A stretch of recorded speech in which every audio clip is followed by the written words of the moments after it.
নির্বাচন সামনে রেখে এই রাতেও প্রচারণায় সরগরম ভোটের মাঠ। নির্বাচনী প্রচারণার খবর জানবো আমরা। এই মুহূর্তে নির্বাচনী প্রচারণার খবর জানাতে আমাদের সহকর্মীরা যুক্ত হচ্ছেন আমাদের সাথে। প্রথমেই আমাদের সাথে যুক্ত হচ্ছেন HM ইমরান, তিনি রয়েছেন মিরপুরে। তার কাছে চলে যাচ্ছি। ইমরান, আপনি যদি জানান যে এই এলাকায় প্রার্থী কারা রয়েছেন এবং তাদের নির্বাচনী প্রচারণা কেমন দেখছেন?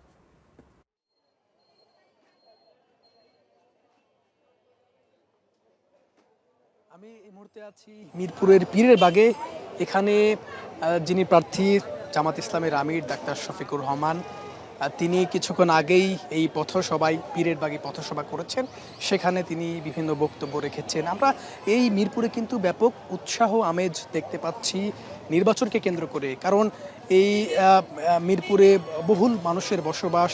এখানে নির্বাচনে যে আমেজ বা হাওয়া সেটি কিন্তু ব্যাপকভাবে বইছে। আমরা এখানে দেখছি যে যারা পথসভা করেছিলেন নেতাকর্মী, অর্থাৎ ঢাকা 15 আসনের যে নেতাকর্মীরা রয়েছেন, সেই নেতাকর্মীরা কিন্তু এখানে এখন পর্যন্ত উপস্থিত রয়েছেন। তারা ভোটারদের দ্বারে দ্বারে যাচ্ছেন, জামাত আমির ডাক্তার শফিকুর রহমানের ভোট চাইছেন, দাঁড়িপাল্লার ভোট চাইছেন।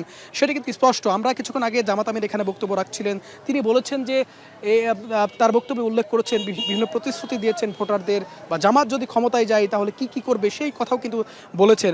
আমরা একটু চলে যাব এখানকার নেতাকর্মীদের সঙ্গে, একটু জানতে চাই আপনার কাছে, এই যে ভোটারদের কাছে আপনারা যাচ্ছেন, দাঁড়িপাল্লার ভোট চাইছেন, ভোটাররা আসলে আপনাদের কেমন সাড়া? জি, আমরা এই আসনে ঢাকা 15 আসন কাফরুল মিরপুর আসনে আমরা ভোট চাচ্ছি আমাদের আমির জামাত ডাক্তার শফিকুর রহমান, যিনি আগামী দিনের ইনশাল্লাহ প্রধানমন্ত্রী হিসাবে এই এলাকার জনগণ তাকে চিন্তা করছে, এই বাংলাদেশের মানুষ তাকে চিন্তা করছে। আমরা ফ্ল্যাটে যাচ্ছি, বাসায় বাসায় যাচ্ছি এবং বিভিন্ন বাজার মার্কেটে যাচ্ছি। সেখানে আমাদের একটা জিনিস ভালো সাড়া পাচ্ছি, সেটা হলো যে তারা এই দেশে দুর্নীতিমুক্ত একটি সমাজ দেখতে চায় এবং সেই দুর্নীতিমুক্ত সমাজে যে আমাদের যে প্রতিচ্ছবি আমরা দেখাচ্ছি, যে আমাদের মানবতার ফেরিয়াল আমাদের ডাক্তার শফিকুর রহমান সাহেব, উনাকে তারা এই জন্যই বেশি গ্রহণ করতে চায় যে উনি একটি দুর্নীতিমুক্ত সমাজ করার স্বপ্ন বাংলাদেশের মানুষকে দেখাচ্ছেন। শুনছিলেন নেতাকর্মীরা বলছেন তারা ভোটারদের কাছে যাচ্ছেন, দাঁড়িপাল্লার ভোট চাইছেন। পাশাপাশি নির্বাচনে যে হাওয়া, নির্বাচনে যে আমেজ সেটি একেবারে স্পষ্ট, কারণ আর কয়েকদিন বাদেই ত্রয়োদশ জাতীয় সংসদ নির্বাচন। সেই নির্বাচনের কথাই কিন্তু তারা বলছেন। আমরা যদি বলি তাহলে ডাক্তার শফিকুর রহমান তিনি কিছুক্ষণ আগে এখানে পথসভা করেছেন।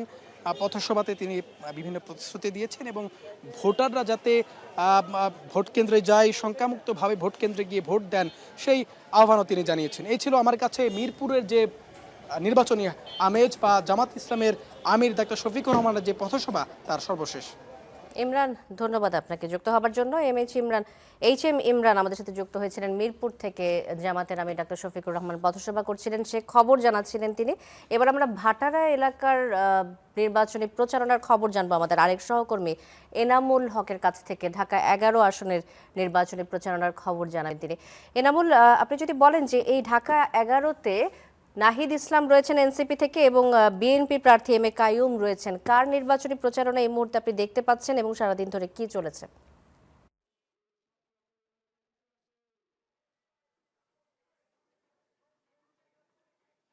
জি, আপনি যেটা বলছিলেন, আমি এই মুহূর্তে রয়েছি ঢাকা 11 আসনে। এখানের এনসিপির প্রার্থী রয়েছেন শাপলাকলির নাহিদ ইসলাম এবং বিএনপির মনোনীত যিনি ডক্টর MA কাইয়ুম, তার যে নির্বাচনী এলাকা সেই এলাকাতে আমি রয়েছি। আজ দুপুর থেকে কিন্তু আমি বিভিন্ন আসনের নির্বাচনী প্রচারণা কভার করেছি এবং ঘুরেছি। আমি যেটি দেখেছি যে এই এলাকাগুলোতে তারা তাদের যে নির্বাচনী প্রতিশ্রুতি রয়েছে, ভোটের প্রতিশ্রুতি রয়েছে, সেগুলো নিয়েই তারা ভোটারদের মাঝে যাচ্ছে। আমি এখন যে আসনটিতে রয়েছি, এখানের সাধারণ মানুষ যারা রয়েছে, ভোটার যারা রয়েছে, তাদের সাথেও আমরা কথা বলেছি। তারা আমাদেরকে যেটি জানিয়েছেন, আসনগুলোতে যারা প্রার্থী রয়েছে এই প্রার্থীদের কাছে তাদের যেটি চাওয়া সেটি হচ্ছে এই এলাকা যেহেতু ভাটারা এলাকা, নতুন বাজার, এই এলাকাতে সব থেকে বেশি সমস্যা যেটি সেটি হচ্ছে যানজট। এই যানজট নিরসনে যাতে এই এলাকার যারা প্রার্থী রয়েছে তারা কাজ করেন, সেটি কিন্তু প্রত্যাশা করছেন এই এলাকার ভোটাররা। এর সাথে আমরা কিছুক্ষণ আগে ছিলাম ঢাকা 15 আসনে।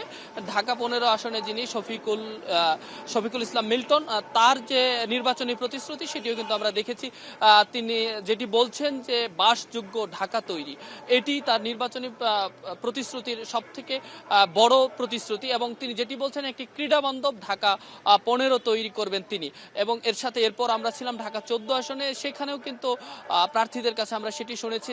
তারা বলছেন যে এই তার যে এলাকা রয়েছে সেই এলাকাগুলোতে যে মূল সমস্যাগুলো রয়েছে, সন্ত্রাস, চাঁদাবাজ, দুর্নীতি, মাদকমুক্ত একটি ঢাকা 14 আসন করার কিন্তু প্রতিশ্রুতি দিচ্ছিলেন সেখানের যিনি প্রার্থী রয়েছেন সানজিদা ইসলাম তুলি, এবং এখানের যিনি প্রার্থী রয়েছেন ডক্টর এম এ কাইয়ুম, তিনিও যেটি বলছিলেন যে এই এলাকার যে মাদক রয়েছে সেগুলোকে তিনি নিয়ন্ত্রণ করবেন, এবং এই এলাকার পাশ দিয়ে যে খালগুলো বয়ে গেছে সেই খালগুলো যে বেদখলে রয়েছে সেগুলোকে তিনি উদ্ধার করে সেগুলোকে তিনি আবার প্রবাহমান করবেন, এবং প্রবাহমান করবেন এর সাথে দুর্নীতি এবং চাঁদাবাজ মুক্ত করার জন্য, মাদক মুক্ত করার জন্য এলাকাতে প্রয়োজনে তিনি ডিজিটালাইজেশন করবেন, এবং এর সাথে তিনি যেটি আমাদেরকে জানিয়েছেন এই এলাকাতে যেহেতু যানজট সমস্যাটা বেশি রয়েছে সেহেতু তিনি যানজটকে ডিজিটালাইজেশন করবেন বলে কিন্তু তিনি আমাদেরকে জানিয়েছেন।